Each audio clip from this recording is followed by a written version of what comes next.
ஆசான் அகத்தீசன் இந்த வல்லமை தந்தார். ஆசான் ஆசை பெற்ற மக்களுக்கு இந்த பண்பு வரும். யமனை அடைத்தை கூப்பிடலாம், வந்தால் அடிப்பேன்னு சொல்லலாம், வராதே சொல்லலாம். சொல்லுகின்ற வல்லமே ஆசான் தருவார். ஆக நமக்கு துணை வேண்டும்.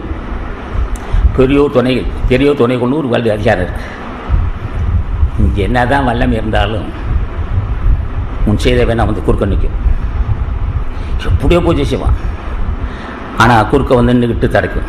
ஒன்று பொருள்வெறியனாக மாறுவான், ஒன்று காமகனாக மாறுவான், ஒரு யானை நிற்கிறவனாக இருக்கும். ஆனால் இதெல்லாம் தடையாக இருக்கும். இதெல்லாம் உடைத்து தர வேண்டிய ஆசான் துணை, உயர்ந்த துணை. அவர்கள் என்ன செய்வார்கள்? கேட்க வேண்டும் ஆசானை. யாராலும் வெல்ல முடியாத காமத்தை அடியேன் வெல்ல வேண்டும். யாராலும் வெல்ல முடியாத பொருள் பற்றை வெல்ல வேண்டும்.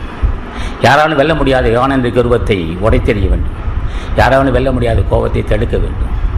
அப்போ இதெல்லாம் பிறவிக்கு காரணமாக இருக்கும். சினம், பொருள்வெறி, காமகுணம் இருப்பது பவறார். இதை ஆசான் ஆசை இல்லாமல் தடுக்க முடியாது. இப்படி இருக்கணும், அப்படி இருக்கணும், சாப்பிடக்கூடாது, உயிர் கொலை செய்யக்கூடாது சொன்னது எடுக்கூடாது. கேட்க வேண்டும் ஆசானை.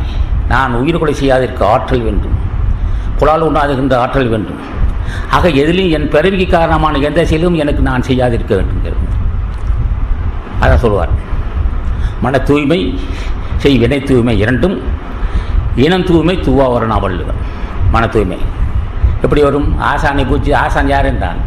தூய்மையானவன், உண்மையானவன், அருள் உள்ளவன், அருள் பலம் உள்ளவன், ஆற்றல் பொருந்தியவன், கெட்டதான் தரக்கூடிய வல்லன். அவனை கேட்டால் தான் இந்த இது பழக்கம், இந்த பண்பு வரும். ஆக அறிவுரை சொல்வது ஒரு எல்லைக்குட்பட்டு சொல்லலாம். அது திருக்குறள் சொல்கிறேன் 2000 வருஷம் முன்னாடி எல்லாம் படிச்சுட்டு தான் எனக்கு அறிவு வரல. இப்போ வேண்டுகோள், பூஜை செய்ய வேண்டும். பூஜை செய்தால்தான் உங்களுக்கு அந்த பண்புகள் வரும்.